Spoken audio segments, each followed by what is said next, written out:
but we have the hour, and we'll try and have a quick sit rep for where we've got to on Brexit. And I've warned a couple of people that I'll hit them up for thoughts on that first, and then what we should do about it journalistically in terms of our various different sorts of output. Just as a reminder, this is my sit rep. This was the week of the Windsor Agreement. This has been the week of the Windsor Agreement and of the remarkable repeated statements from Sunak, from Steve Baker, his Northern Ireland Secretary. Rebecca, I'm delighted to see you because I hear you've got stuff to say about this. Yeah.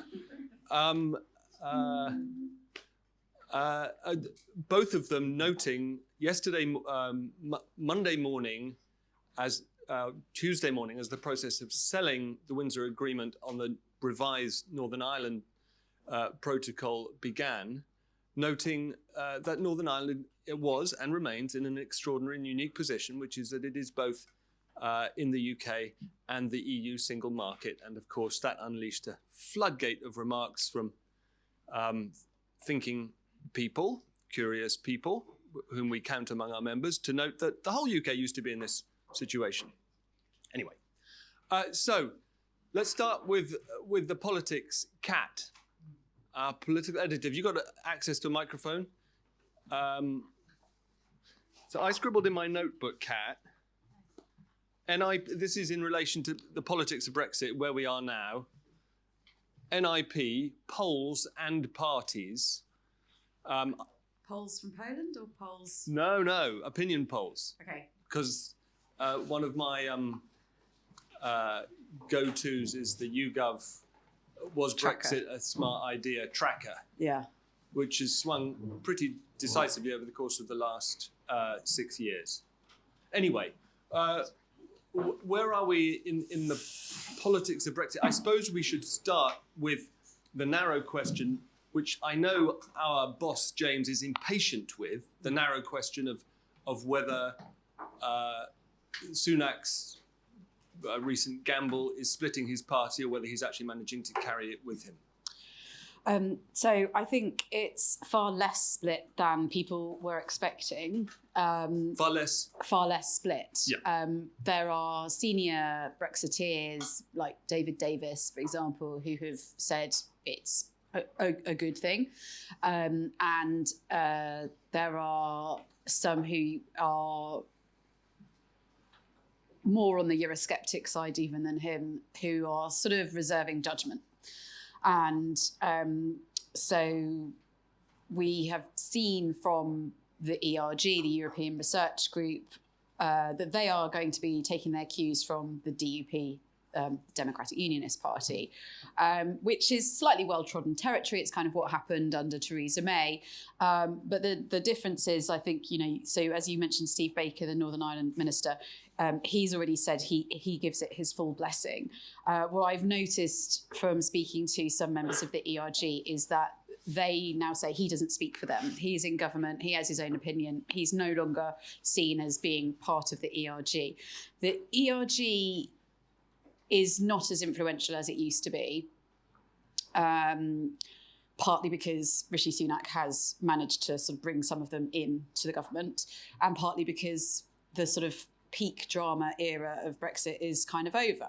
And there is a sort of, move towards this feeling that in general, people do want to get Brexit done, want to be able to talk about something else, not least because there's a recognition that you cannot go into yet another election with getting Brexit done as part of your mandate, because the electorate just won't stand for it.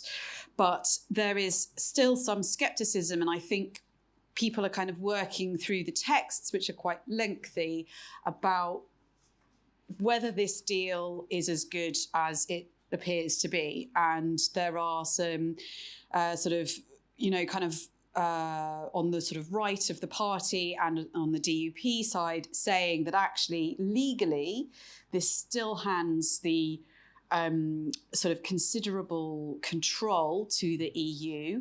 There are people saying the Stormont break will never happen because the bar is too high for it to be a practice. Remind us what the Stormont break is. So the Stormont break is this veto power that has been introduced so that if any EU laws come along, there is in theory a buffer.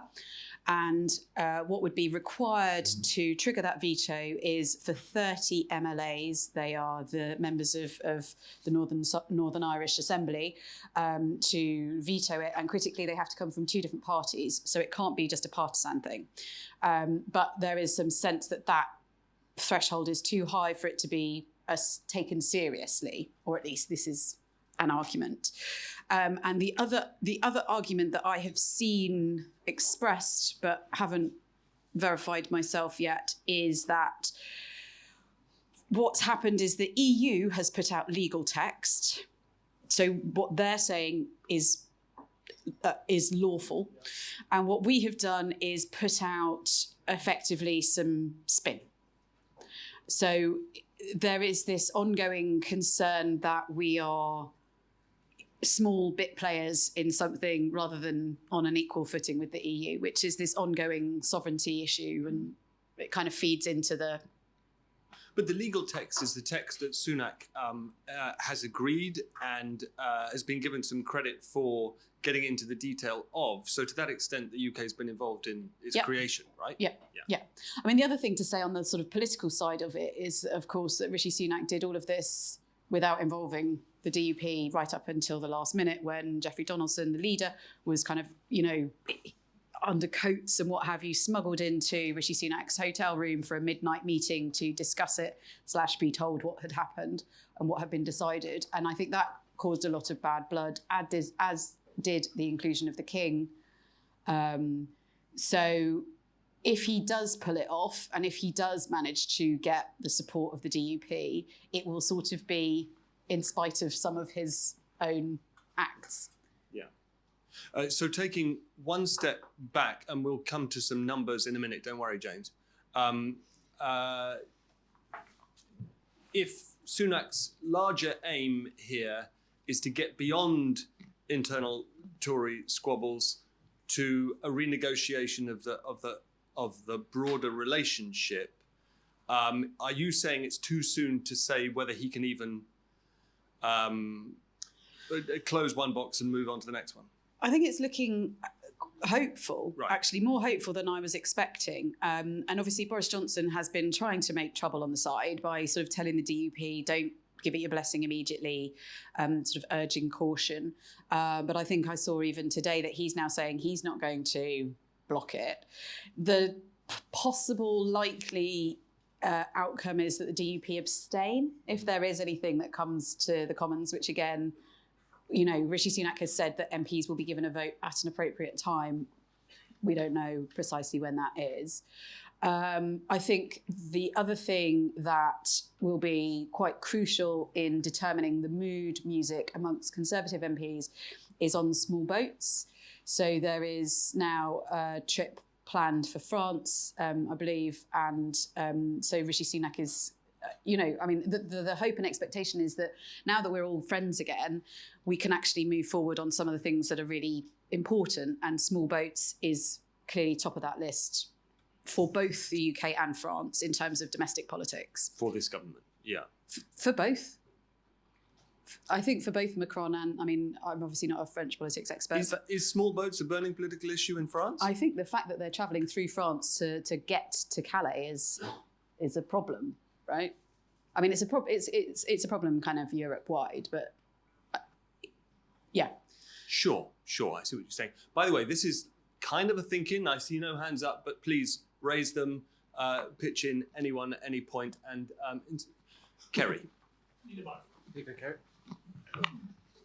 I think you're right to, if you start out by dividing it into a political question and an economic question, I think that's definitely the right way to go. We might not need to spend too long talking about the economic side because that feels on the numbers pretty straightforward. For me, I think the political side is the more interesting bit. Interesting you should say that, because one of our sub-questions is, are we measuring the right things? What's the right data? So I think if you're going to ask that question, you have to go back and say, well, what did you expect? What when people voted for Brexit, what did they expect to see? And I think that the answer to that comes in a huge variety of shades, doesn't it? So that you've got the kind of Singapore-on-Thames libertarian right. I think that's a pretty small piece of the millions who voted for Brexit. You've got definitely. I think the reason the small boats play so big is because that plays to a much bigger chunk of the Leave vote. That for them, the idea of taking back control was heavily rooted in control of immigration. But then, sort of more broadly, less specifically politically, you could say, well, it is working because it's still the fundamental division in British politics.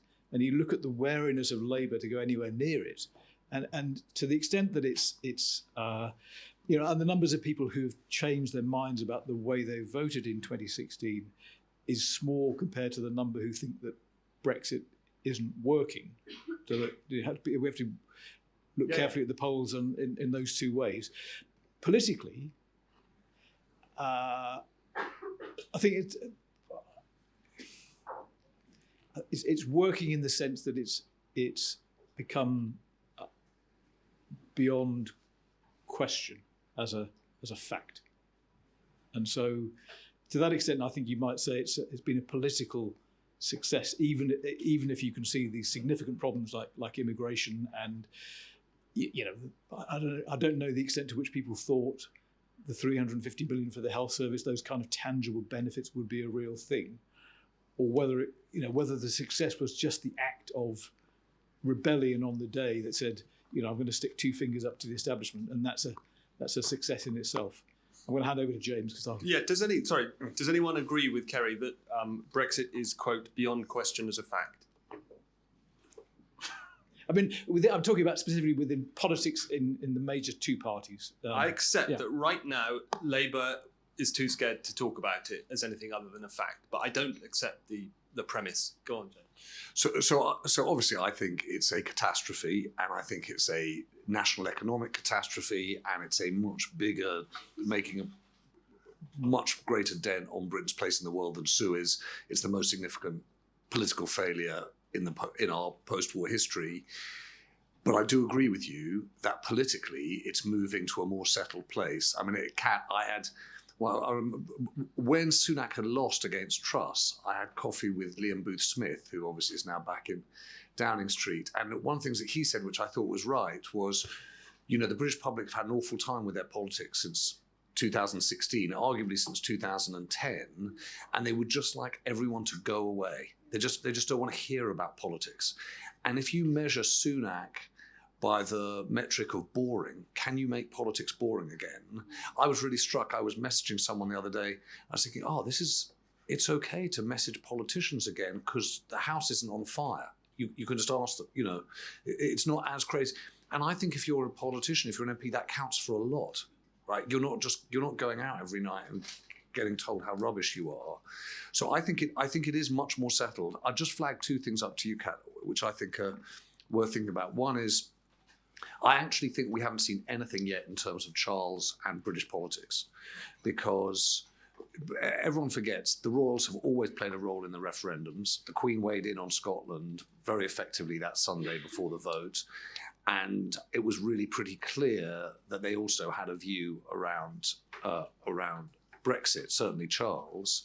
And if you look at his agenda, he goes to Paris, then he goes to Berlin, was the other way around. But he's really focused. He's not focused on the Commonwealth first. He's focused on Europe.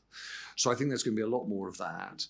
And the other thing is that I think that the political play that's open now to Sunak is this European political community. Yeah. And if you play nicely, if you get a little Dear Rishi from Ursula and you get a lot of European political community off Paris, you can buy off, the sort of nutter rejoiners like me and say, okay, well, we are trying to re-engage with Europe just on a different footing. And so I think that, Charles, is the reason why I don't think Brexit is done as a fact, because I think it will creep back. Horizon, Erasmus, phytosanitary stuff, all of that's going to move. But I think politically and domestically, Kerry's key point, I think, is right, is it totally skewers Labour. You want to be a party of growth, but you can't reopen the economic relationship with the European Union. That feels to me quite tough. Yeah, just on the politics being boring thing, again, something which I've mentioned to you before, James, is how sort of on a knife edge, I think a lot of MPs, particularly female MPs, still are, and that death threats are still a very real problem that they face. And I've had one minister, we were talking about something completely unrelated. She just burst into tears in the middle of a conversation because someone who had made a death threat was found just outside Parliament, just off the estate. So, you know, when we kind of, we kind of, I think, have a tendency to not think about the sort of human side of all of this, which is, you know, it has been a really divisive, toxic period, and that has the sort of real world consequences which we have seen, you know, with Joe Cox and to a lesser extent David Amess, but the whole thing is kind of in a tinderbox. So I think you're right, people are desperate, and perhaps that might help the sort of willingness to make this happen, but also on the point about sort of whether you know the kind of mood is going back towards Remain. I think in doing this deal, it kind of leaves Rishi open to the suggestion that he's a secret Remainer, which is kind of one of the things that was thrown at him during the leadership campaign. And I have seen a headline yesterday or the day before making that exact point. So that... No, I know he wasn't. Oh, I see. It doesn't matter. I know. Oh, I see. Brexit and Remain. He looks like a Remainer. It's got that kind of Remainery whiff. And despite the fact that he was, one of the original Brexiteers. So because he's sort of got this warm relationship now with Ursula von der Leyen, it looks good to people who want that, but it looks bad to people who didn't. And so it's a bit of a tightrope, and I think that could be a problem for him. And if I was, Boris Johnson or any of his supporters, that's the sort of thing that I would be pushing now, because Boris Johnson doesn't really have a raison d'etre anymore to come back unless he can undermine Rishi and say, well, he's working against what you voted for and blah, blah, blah. So that would be the kind of potential sort of pitfall for him. But in terms of the longer term, I think, this is the problem, right? Labour can't talk about it. Even you were saying before, the Lib Dems, no, they can't talk about it. And so we kind of have this collective amnesia in Westminster. And I think a lot of journalists don't want to talk about it either, because everyone's just had enough. So people kind of try to make out that it's okay, and it will muddle through in some way.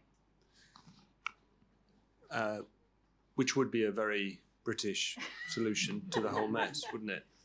Look, I have to say, let's come on to some numbers in a second. Kerry has to leave, that's fine, but I find the idea that we can, the argument that Brexit might be working because it's somehow too painful to reopen when it's plainly not working is a very strange situation for us to find ourselves in.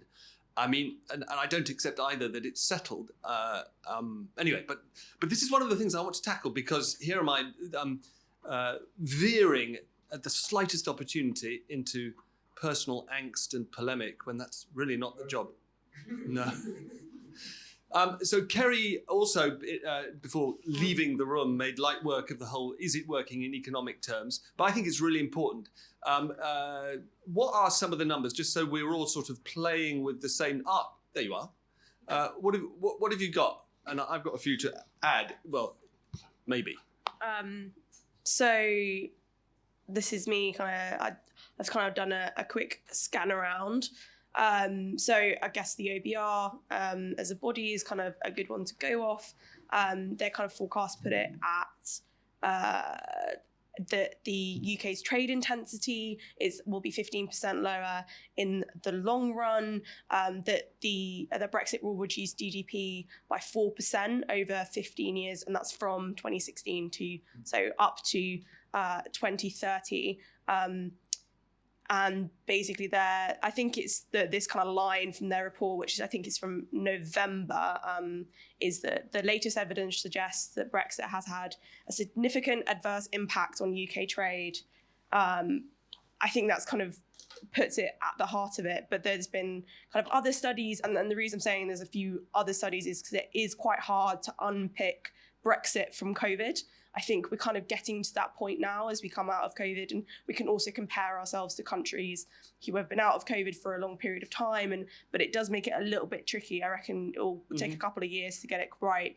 But the Centre for European Reform kind of set up a dummy country and kind of put it through the same if we hadn't gone through Brexit.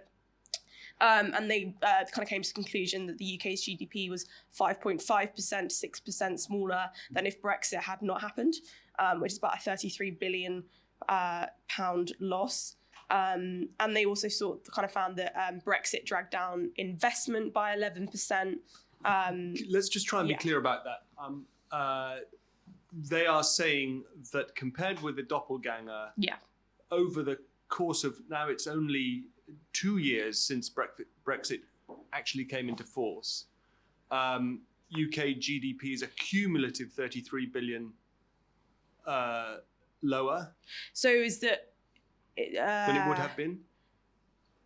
Brexit hit, I think, I don't know if I can double check if they're counting it from 2021 when we actually left, or if they're counting it from 2016, because there was a significant trade impact and imports impact straight after the referendum, let alone anything else. So I think, but how they describe it as Brexit has hit GDP by as much as 6% relative to the counterfactual. And I mean, again, like unpicking that from COVID is quite hard, but I think one stat that I kind of pulled out, it was a couple of people talking about, there's a couple of studies done, one LSE and one Centre for Economic Performance, was on average food prices and how much they'd increased in 2020, 2021, kind of because of Brexit and the impacts that's had. So, you know, you couldn't have predicted the world we were going to live in after February 2022, but that has had an impact on the way that food prices have gone up. So those small things, I think, you know, again, there's good stats on immigration and how that's changed and the impact that's had. But I think it was interesting as well. I found a Paul Krugman quote from 2017, which was, "I don't think there's any plausible case that Brexit is a good thing for the British economy as a whole." And his prediction at that time was the cost of Brexit could be about 2% of GDP, and all of these estimates are double, if not more, that. Right. So I think, you know, the writing's been on the wall for a while, but yeah, none of it looked positive, is what I'm going to say. Great. Okay. Thanks. Yes, I mean, in fairness, we have to record that a lot of prominent Remainers in May and early June 2016 were predicting an immediate crash, which did happen to the currency, but didn't happen to the broader economy. And when you look at the graphs that the Centre for European Reform and others put out, we're tracking the rest of Europe, we're just lagging the rest of Europe. Yeah. From that report, I took a photo, because I'm very high-tech, of a paragraph which I think is interesting as well. I have to take off my glasses, drop my glasses. Expand the text. The Brexit hit has inevitably led to tax rises because a slower growing economy requires higher taxation to fund public services and benefits. If Brexit, this is based on the same figures that you've just read out, if Brexit had not happened, most of the tax rises that then Chancellor Rishi Sunak announced in March 2022 would not have been necessary. If the UK economy had grown in line with the doppelganger, in other words, had it stayed in the EU, tax revenues would have been around 40 billion higher on an annual basis if we apply the same tax to GDP ratio as in 2021 to 2, which is 34%. And the kicker, in his March 2022 budget, Sunak announced tax rises of 46 billion. So I think that's interesting, for the basic argument at the top, tax rises because a slower growing economy requires higher taxation to fund public services, but also the narrowness of the gap between the forecast, 40 billion, and the actual tax rises of 46. The numbers are pretty unforgiving, you know. I think just to add as well. That's very kind. the Blair Institute did some work, and a couple of other places have done some work on how much other free trade agreements we've set up have had an impact and how minimal that impact is, and kind of what the target is 80%.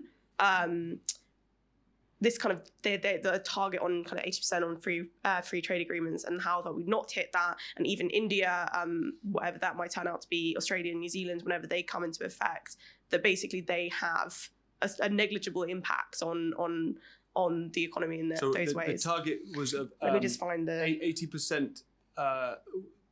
The target was to replicate 80% of the free trade agreements we already enjoyed as members of the EU. Let me double check that. This is the kind of thing that makes my blood pressure go off the scale, and we need to move away from that. Luke, have you got a mic? Got one. I think there's a risk of overemphasizing the significance of those sort of primary economic performance figures, GDP and rates of incomes from taxation, over what I think would be a much more interesting doppelganger to be able to analyze, which is one, a UK in which the pursuit of more EU-aligned laws around the use of technology, data, and artificial intelligence, and the treatment of animals, plants, rivers, and other parts of the country were being enforced. I think the big pressing threat from a Brexit that doesn't work going forward into the longer term is the sort of collapse of protections around those things that we're already seeing. I'm not that. So, in other words, the comparison that you're interested in is between a divergent and a non-divergent in terms of legislation, governance, and regulation. And there hasn't been much divergence yet, right? Well, no. I mean the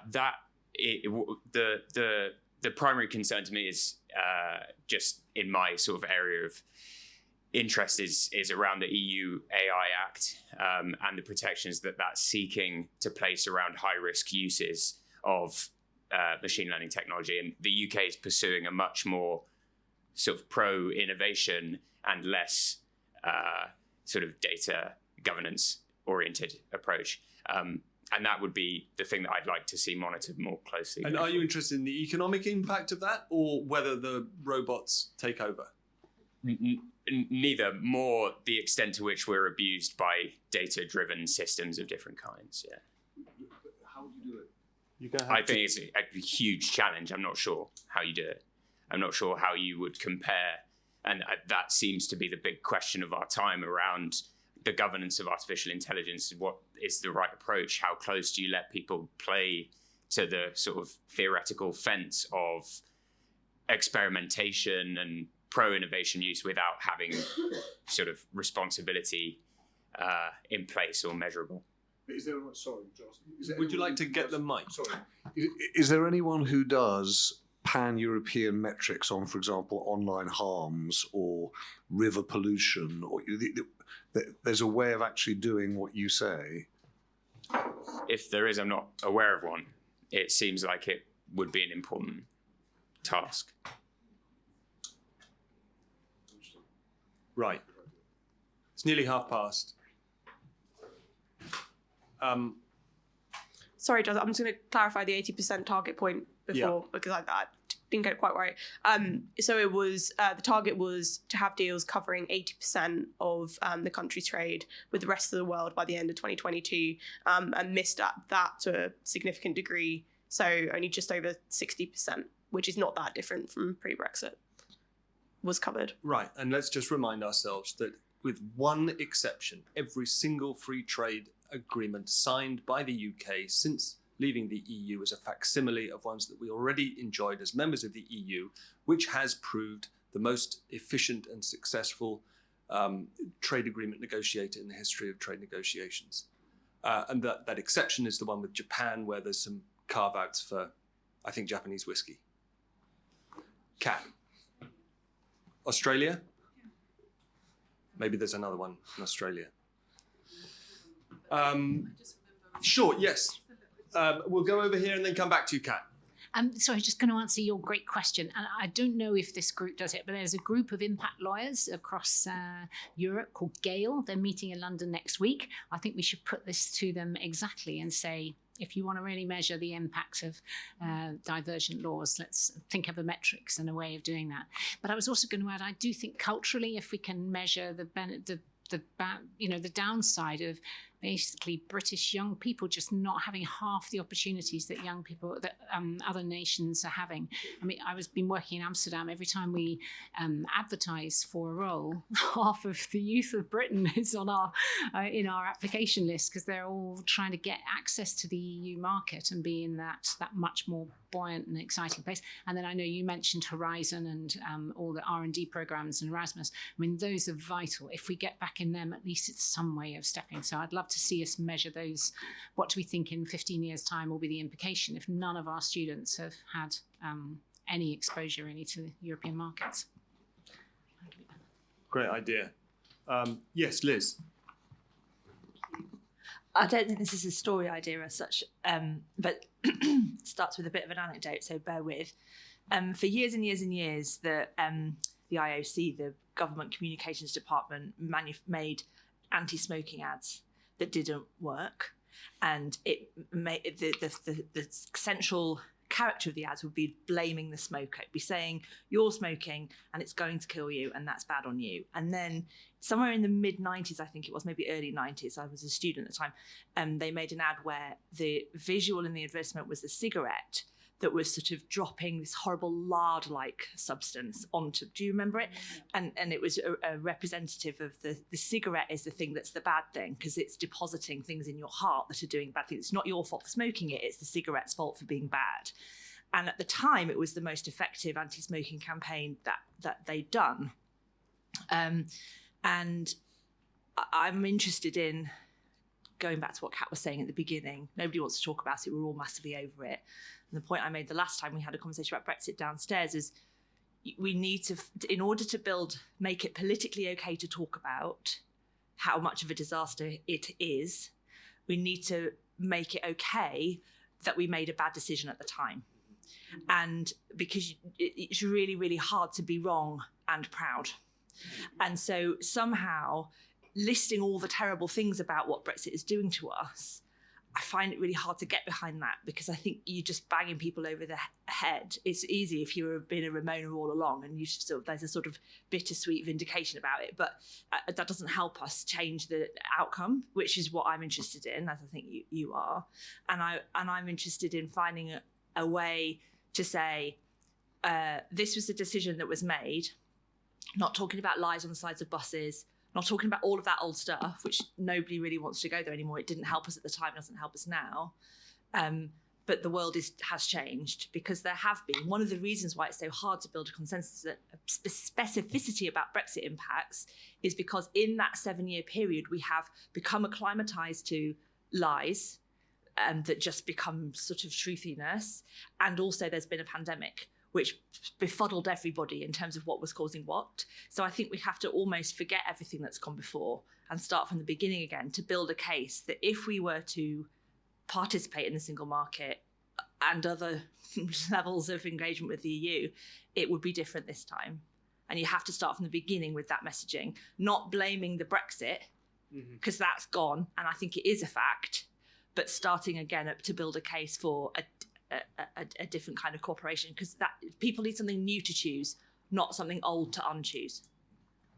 I think that's very nicely put, and I agree with it, and I bore myself wanging on about this, and I think it leads us to an important discussion, which is whether any reporting that we do on this over the next 10 months, given that we wanted to make Brexit a big subject, or the Brexit afterglow a big subject this year, should be with the aim of a particular sort of policy outcome, or alternative approach should be simply with the aim of telling stories.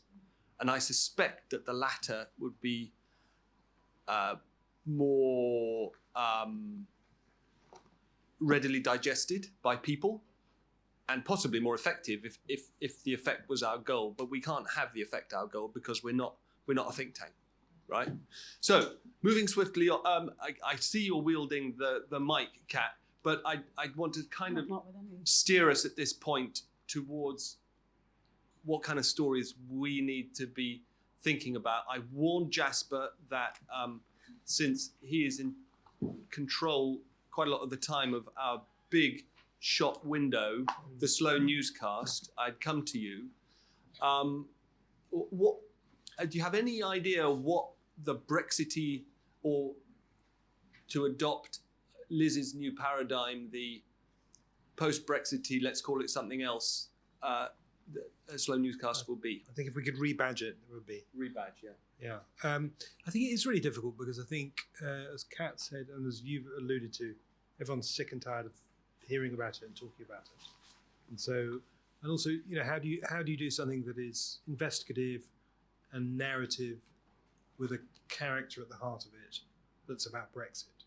So it may be that the slow newscast just isn't the right vehicle for talking about Brexit. You can't just wriggle out of it like that. That's absolutely not happening. But no, seriously, this is a big story that we can't shoehorn into sense maker specials either. But I do think, you know, that there's a world in which, you know, we develop always on podcasts where Brexit features there quite regularly, I think, as part of a sort of more conversational thing.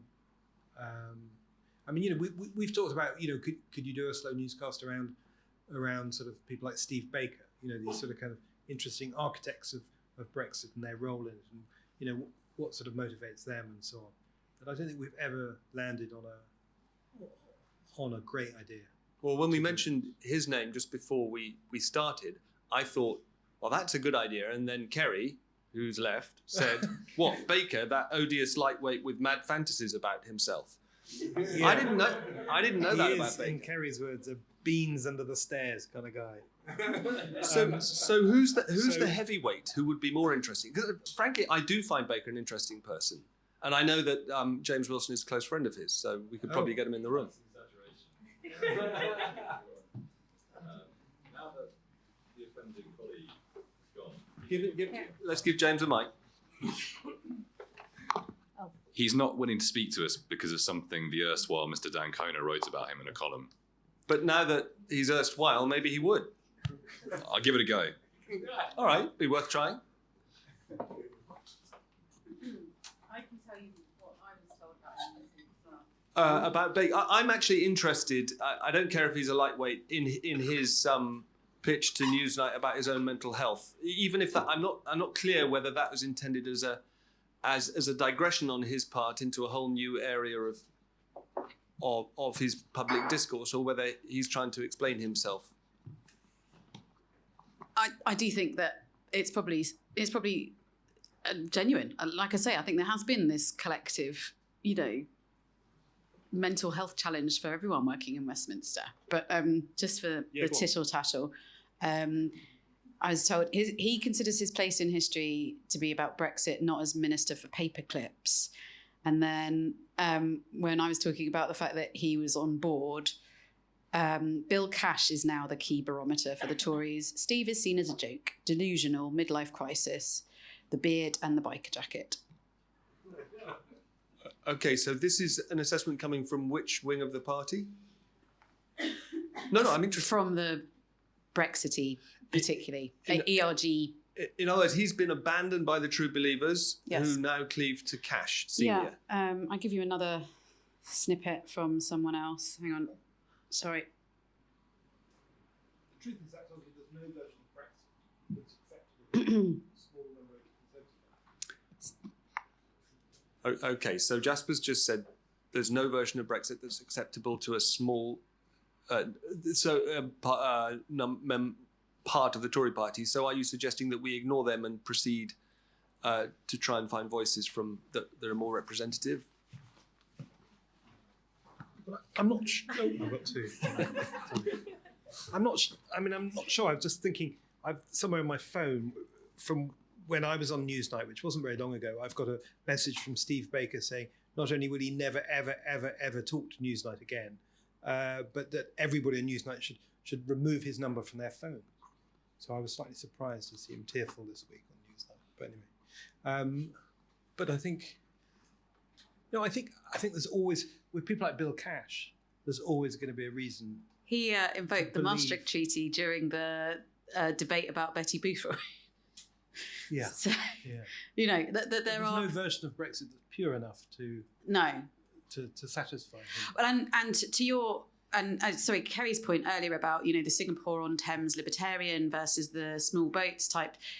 Brexit's complicated by the fact that it's many different things, right? So to some people, it's deregulation, it's free trade, buccaneering. Let's go and do deals with, you know, all of the kind of new world economies and kind of leave the old world Europe behind. And to other people, it's stop the rush of Eastern Europeans coming in and working much more cheaply. And to other people, it's stop all immigration. And so it was never really a clearly defined exercise from the start, which means that, you know, the sort of deregulation and protectionism are mutually exclusive, and that is part of the problem.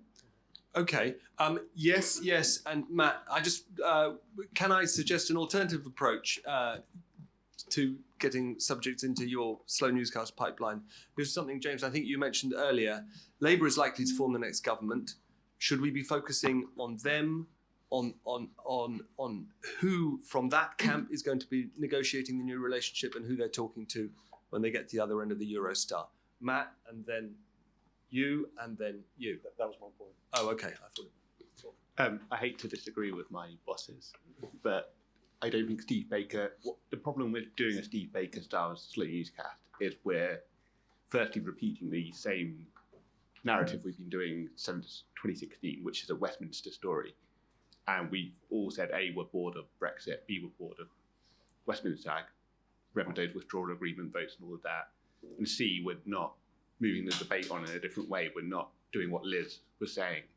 I wonder whether the answer is to actually do a positive news story for once. Look at Horizon or one of the ways that we could rejoin and look at the impact that could have on our R&D, because, you know, Britain often talks about itself as a sort of tech hub, a global player in science and research and development. Brexit has obviously hit that quite hard. That could give us our human story and our big sort of washing line arc about both the positives of closer union and also the damage. Are there individuals who've been clinging on to the Horizon relationship and now feel that victory is in sight? I mean, who runs Wellcome Trust?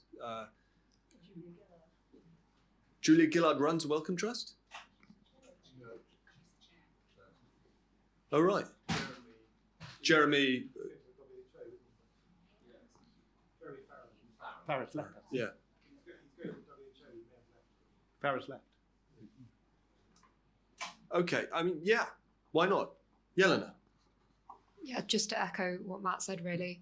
I think personally I'm no more interested in hearing in a deep psychological dive of Steve Baker or Bill Cash than I would be of Dominic Cummings. And I think something that would be, I think that your idea about focusing on Labour's policy would be really interesting for one longer piece, but for a series of shorter podcasts, perhaps looking at people working in different industries of different ages to see substantively how Brexit has affected their life and their employment and what their life and employment will look like now looking forward. I would be far more interested to hear 5 stories from people like that than I would be of any of the other names that we have mentioned so far in this discussion.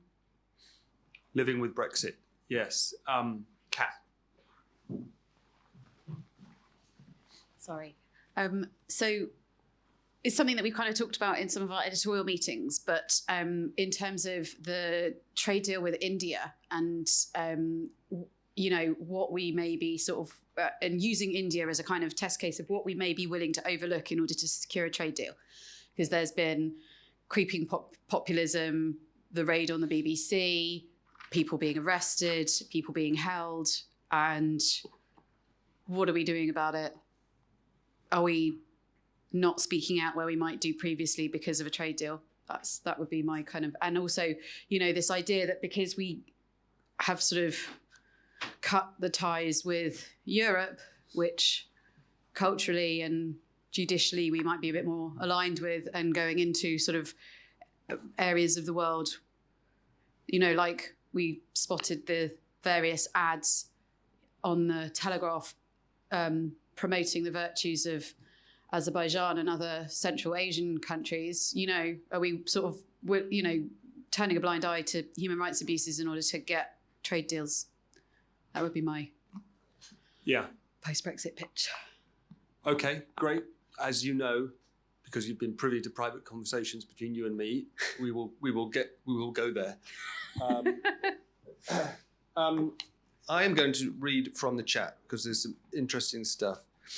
Tom Schuller, Liz makes a strong point, but we cannot simply forget about accountability.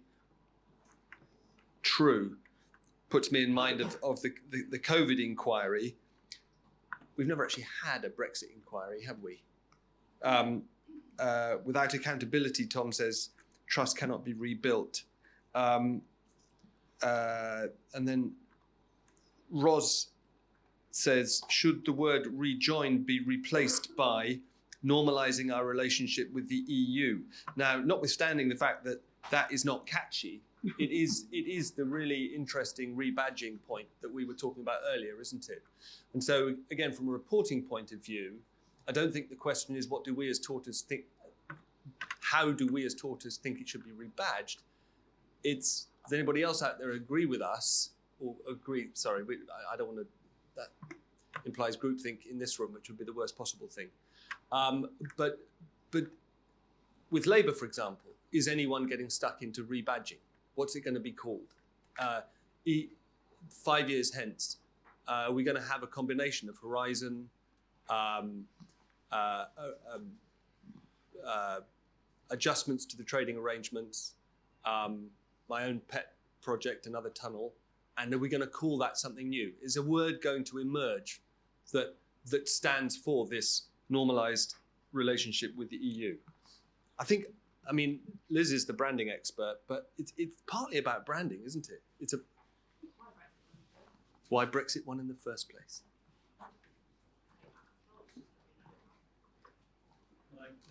Yeah, of course. Yes. Yeah, I just wanted to say that on the take back control.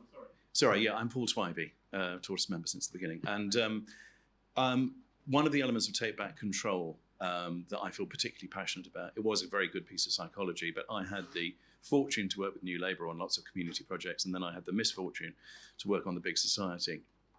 And we worked in 16 of the toughest communities in the UK, and then a further 10 to see what could turn them around, working with local leaders. And you can draw almost a straight line from the intense frustration of the inability to change anything in your local area through to the appeal of take back control. So what I was going to say is, in terms of take back opportunity, which by the way, as a recovering ad man, I think might be quite a good phrase to think about, is taking back opportunity. It would be useful to examine with Gordon Brown's reassessment of what the House of Lords might look like, which includes more representation, how we genuinely get people to take back control within their local communities and cities. And if you look at Germany, it's brilliant at getting its, sort of wasteland areas, tertiary cities or whatever, hooked up with new opportunities. We desperately need that. I also agree with the point that in order to, move on to a brighter world, we need to sort of drop Brexit, and we need to look for a new kind of politics, that rather extraordinary phrase, which I put in the subtitle of my book on politics, which Jeremy Corbyn promised and didn't deliver, which lots of people have promised and not delivered. And if you look at things like the Blair-Hague initiatives on technology, etc., through the Blair Foundation, the new visions of where we might go, that seems to me to be incredibly important, to have some sense of opportunity, and then to break things down into component parts, like trade, like tech, like localism, or whatever, because by both giving a greater vision and by putting things into specific opportunities, you're likely to engage far more of the public than we are at the moment. So it's a kind of combination of going beyond Brexit and not referring back to it. The other point I was going to make earlier, by the way, is that statistics. I think to most people in Britain, they probably ignore the £350 million a week. I think politicians' statistics of 40 billion or 3% of GDP don't engage people. If you wanted to get people to care, what you would say about the money we've wasted through Brexit, what you would say is, if we had not gone through Brexit, we could now be paying nurses and doctors and teachers and the people we value the pay increases that we know they need in order to have a proper standard of living, because the majority of people in this country who are humane and caring care about that. But I'm not sure, to the point that we keep going back over Brexit and it's counterproductive, that's the right way to do it. But there's always a way of phrasing these things that matter. And the last thing I'd say, and with you, Giles, and many people I suspect in the room, I do wish Labour would grab this. I really do. Not in terms of reversing Brexit, but in terms of Europe versus European Union, of the opportunity for trade, of the opportunity for science and technology. I wish they would grab more of it and be bolder with it. They don't have to say we're reversing Brexit, but they should be bolder. They really should. Sorry. Manifold thoughts. Can I just ask a quick question on your local control and things like that, which I think is a really fair assessment. To what extent do you think that can be boiled down to house ownership? It seems like kind of a totally unrelated issue, but there is this kind of frustration about people not having the sort of foothold in a kind of cornerstone of society that is the housing market. I think that's probably true, actually. I think I hadn't thought about it, but you're absolutely right. I think there is a link. I mean, I think partly because there isn't enough social housing or genuinely affordable housing. And for people in social housing, which was a very high proportion of people in the areas we worked in, they don't have any influence or control. They have inadequate resources, but they also have a lack of ability to vote. Yeah. And, you know, where I really lost patience, I have to say, with politicians, particularly David Cameron and his band, was, you know, when I found an ex-mining community who had really adopted powerful, it's called Manton, the Manton Community Alliance, financed by New Labour, who had re-engaged the entire community behind very tangible projects, covering all of these things, including housing. I went to Eric Pickles and said, they need a very modest amount, I think £1 million a year, to continue the New Labour funding. He said no and gave £8 million to a bridge the next week, the restoration of a Grade 1 listed bridge. And at that point, I resigned from the project. I mean, I think you're right. There is a link there, and I do think vibrant localism isn't just about elected mayors and things like that. I think it operates. I don't think people care about devolution. No, they don't per se. They care about being able to genuinely have. I mean, the disillusionment with politics in this country starts at local level. Try getting anything changed in your local street, let alone borough, let alone council, you know, and you get nowhere. Yeah, I mean, I think to my own sort of local neighbourhood watch group, and it's things like, you know, smash bottles in the street and nitrous oxide and canisters and things like that. That kind of sense that like our area is going to the dogs, and it feels like it's kind of feeds into this kind of overarching sense, as you say, of sort of lack of control and dislocation. Mm. And if you look at, I mean, people like Citizens UK said you're playing around at this, which we were. People like Neil Jamieson, who ran Citizens UK, he say people talk to you about Balsall Heath as an example of regenerated communities. It took 25 years. And on average, he said, if you look at communities that have turned around, it's taken that long. But the reason it has is because national government is controls far too much and is not engaged enough. They pay lip service to it. So I think it's an important point, but it's one of the starting points for taking back opportunity. We can wrap up soon, but before we do, I'd like to hear from both of you, Paul and Kat.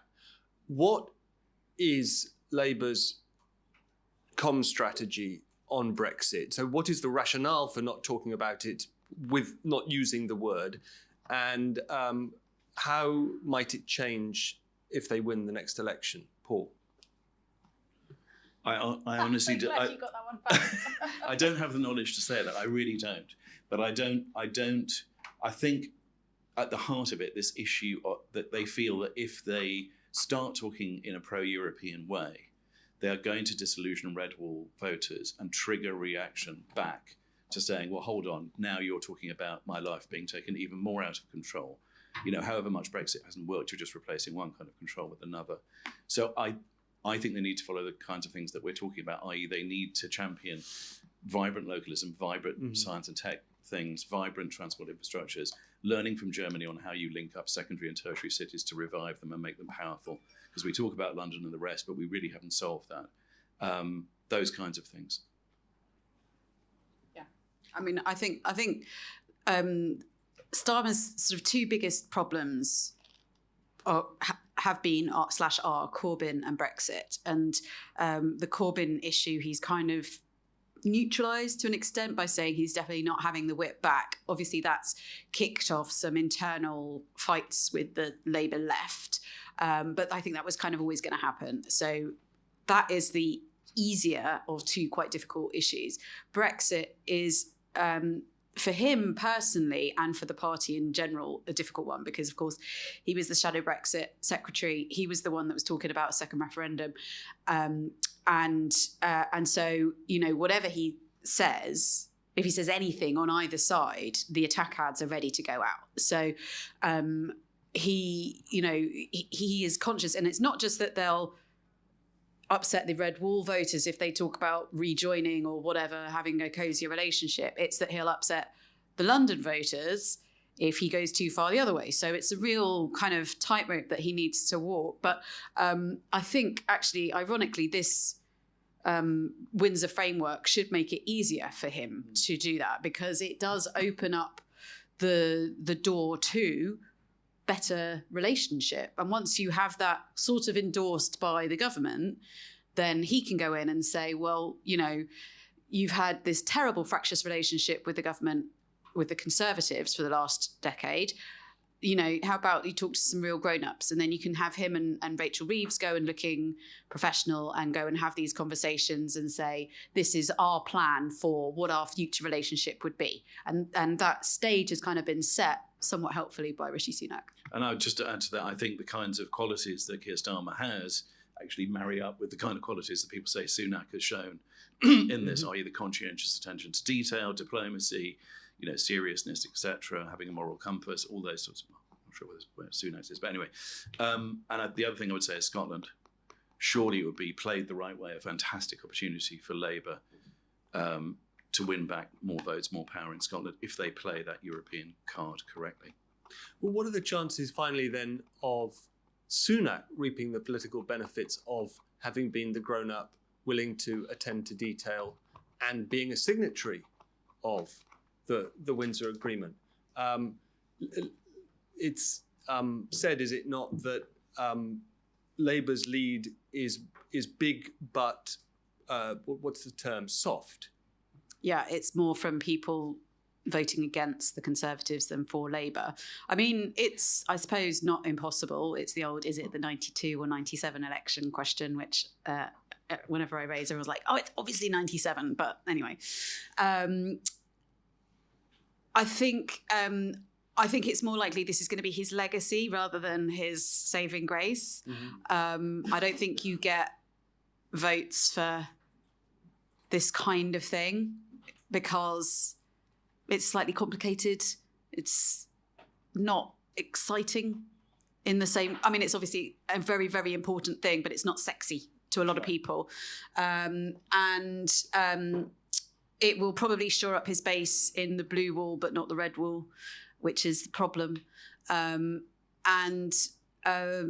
I just think there's too much... There's so much kind of damage done to the Conservative brand around Partygate, Liz Truss, etc., etc. And what I feel with Rishi Sunak and Jeremy Hunt, that they are both working in a way that is good for the country, being sensible about not raising, not cutting taxes and not, you know, kind of keeping a tight kind of grip on public finances in order to try and kind of recover ground. It's good for the country, not necessarily good for the party and not necessarily good for them politically, which is a slightly sad state of affairs for our politics, but that's kind of where we are. Thank you, Kat. Jenny says in the chat, is there any hope we can push the single market on top of the Northern Ireland arrangement? Scotland certainly deserves this. I take it, Jenny, that you're proposing the whole country sneaking back in, and I submit that whether or not the UK does that over the next 10 years is a very live question. Anyone else for anything else? We've had, I think, great point from Liz. Let's not talk about Brexit anymore. Steve Baker as a subject for a Tortoise deep dive seems to have got the thumbs down. We've had the idea of shadowing Labour under the channel on the Eurostar to see who they talk to and what about. Horizon as a possible lens through which to look at rapprochement.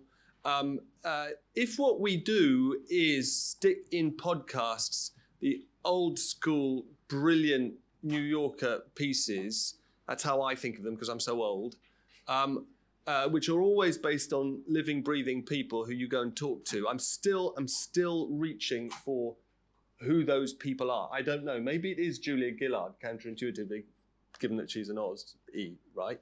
But I feel what we need to do, in closing, is identify people whose personal stories of what they've been up to since 2016 and what they're trying to achieve are really interesting, not boring, not worthy, but shot through with a bit of scandal, a bit of sex, a bit of shopping, and a bit of results. And there's lots of boxes to tick. I have no idea who they are, but I think we've got to find those people. And it's now 2:00. So thank you all, especially Kat. Thanks very much for taking the trouble to come into the room. Thank you to those of us who've joined us online. That's it for now. And we're not doing another one of these, Mark? 2 weeks. In 2 weeks. Do we know what it's going to be on? Not yet. We don't know what it's going to be on, so send in your ideas. Thank you very much. Thanks for watching that clip. To see more in the series, just click here and don't forget to subscribe.